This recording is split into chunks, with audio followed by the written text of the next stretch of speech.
Our physics didn't allow for that.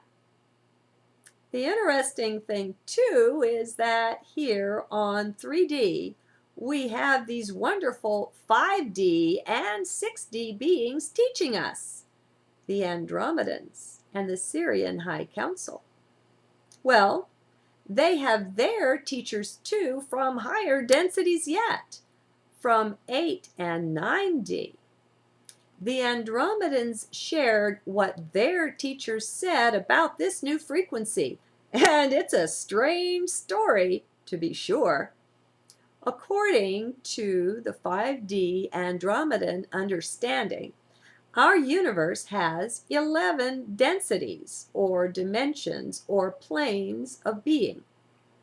On each of these, there are the various levels, as well a further breakdown into octaves and such. Well, with this new entering vibration, it appears that there's a 12th density appearing, and beings that inhabit it.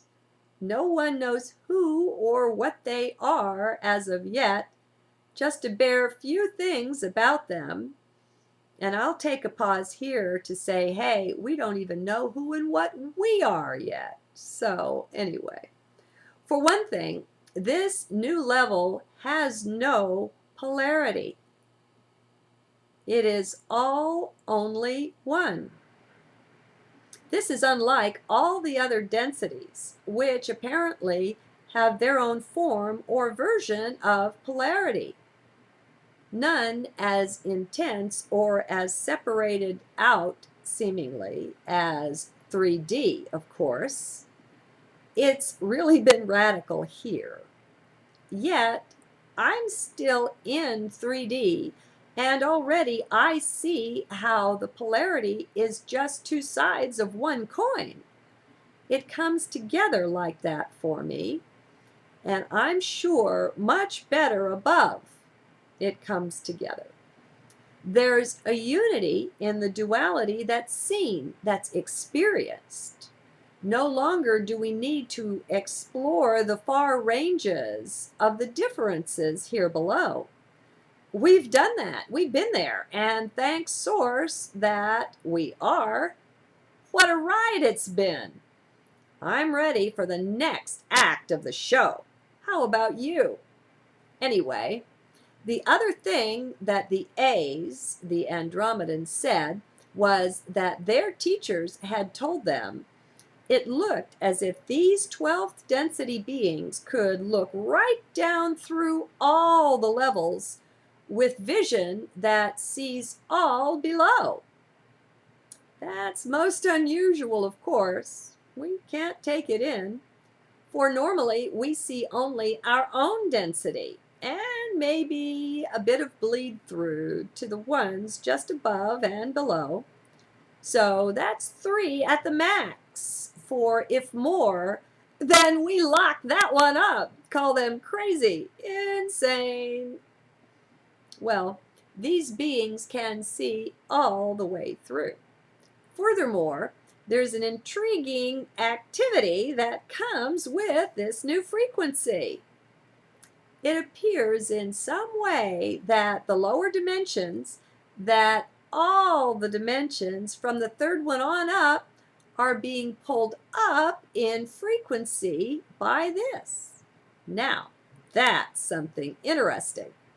We knew we were ascending, and at the end of 3D as we've known it, that's coming.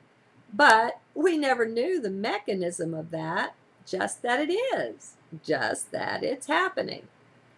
Oh, this is so fascinating, too, when you consider we're that.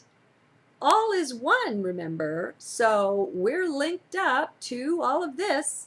Even if our consciousness seems centered here, we're still the whole thing, so we've access to that.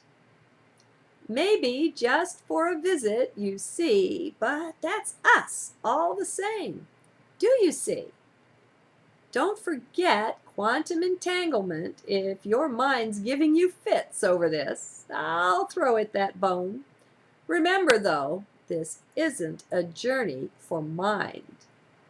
Love is us. See you later. Okay, now I have a little footnote here. I didn't pause, but if you go to the transcript, you'll see where it was, and it says this. So, if you know something directly, if you experience it, then you know nothing about it. You just have the direct experience, the being inside of it.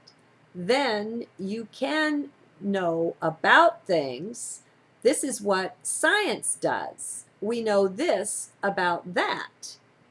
There's no experience to this, though. It has a beauty all its own still. This is knowing about versus the direct experience of the thing, of the state. Quite a difference. One's on the surface, the other's within.